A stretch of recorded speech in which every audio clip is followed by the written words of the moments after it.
দরকার। চাই বিজেপি সরকার।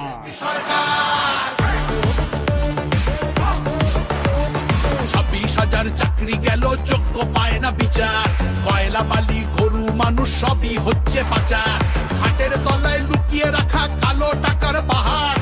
প্রতিবাদ করলে বলে বিরোধী ধরে মার। সব দুঃখ ঘোচাতে হবে, সইব না তো আর।